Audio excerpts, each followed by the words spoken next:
Everyone, কেমন আছেন সবাই? আশা করি ভালো আছেন। আবারও চলে আসলাম নতুন একটা ভিডিও নিয়ে। এই তো সকাল সকাল রান্নাঘরে চলে এসেছি। হাজব্যান্ড বলছে আজকে একটু শপিং করতে মার্কেটে নিয়ে যাবে, তাই খুব তাড়াহুড়া করে রান্না বসিয়ে দিয়েছি। আজকে রান্না করব হলো গোলসা মাছ দিয়ে বেগুনের চচ্চড়ি বা বেগুন দিয়ে গোলসা মাছের চচ্চড়ি, যে যেটা বলেন। তাই আগে গোলসা মাছগুলো ভেজে নিচ্ছি। রান্নাটা খুবই সহজ, যারা আমরা মোটামুটি রান্না পারি তারা একটু দেখলেই বুঝবেন কিভাবে রান্নাটা করেছি। রান্নাটা যেভাবেই করি খেতে খুবই মজা ছিল, এত ভালো হয়েছে খেতে। আর গোলসা মাছের পেট ভরা ডিম ছিল, আর আমার ডিম ভরা মাছ খেতে খুবই ভালো লাগে। আমার মাছের ডিম শুধু শুধু খেতে ভালো লাগে না, এই এমন ছোট ছোট মাছের পেটে যখন ডিম থাকে সেই মাছগুলো খেতে খুবই ভালো লাগে। এখন তরকারিটা প্রায় হয়ে গিয়েছে, ধনিয়া পাতা দিয়ে নামিয়ে নিব, তারপর তাড়াহুড়া করে রেডি হয়ে নিব, কারণ প্রায় 9:30 বেজে গিয়েছে।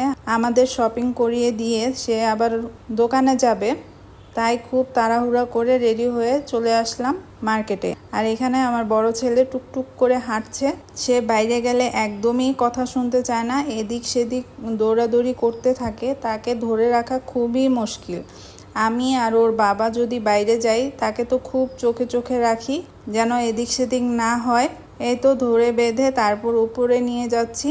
ও, এখনও তো বললামই না কি কিনতে এসেছি হলো 2 ছেলের স্যান্ডেল কিনতে। গ্রামে যাব, এই জন্য ভাবলাম 2 ছেলেকেই নতুন স্যান্ডেল কিনে দেই। দরকার ছিল না, তারপরও মা বাবার শখ, সব মা বাবারই ইচ্ছে করে ছেলেদের, ছেলে বা মেয়ে যাই হোক না কেন, তাদের সুন্দর করে সাজানোর, তাই না? আমার তো ছেলে বাবু, তাই সুন্দর করে সাজানোর খুব একটা অপশন নেই। এই তো টুকটাক নতুন নতুন জিনিস পরানোই তাদের সাজানো। কিন্তু যাদের মেয়ে বাবু তাদের তো আর কথাই নেই, তারা তো সুন্দর পুতুলের মতো সাজাতে পারে। আমার খুব ভালো লাগে যে ছোট ছোট মেয়ে বাবুদের ক্লিপ লাগানো, চুল বাঁধা, তারপর সুন্দর সুন্দর ড্রেস পরানো, দেখতে কি সুন্দর লাগে, মাশাআল্লাহ না?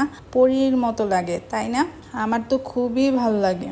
এই তো আমার হাজব্যান্ড ওখানে বিল দিচ্ছিল, আর আমি ঘুরে ঘুরে মেয়েদের স্যান্ডেলগুলো দেখছিলাম, সাথে মেয়ে বাবুদের স্যান্ডেলগুলো এত সুন্দর ছিল, মনে হচ্ছিল এক জোড়া নিয়ে যাই। কিন্তু কার জন্য নিব? আমাদের ফ্যামিলিতে মেয়ে ছোট বাবু নাই বললেই চলে, তাই নেওয়ার কোনো অপশন নাই, তাই শুধু দেখছিলাম। এই তো আমার 2 ছেলেরই স্যান্ডেল নিয়ে নেওয়া হয়েছে। আজ এই পর্যন্তই। ভালো থাকবেন, সুস্থ থাকবেন। আমার ভিডিওটা যদি ভালো লাগে প্লিজ লাইক কমেন্ট শেয়ার করে দিবেন। আল্লাহ হাফিজ।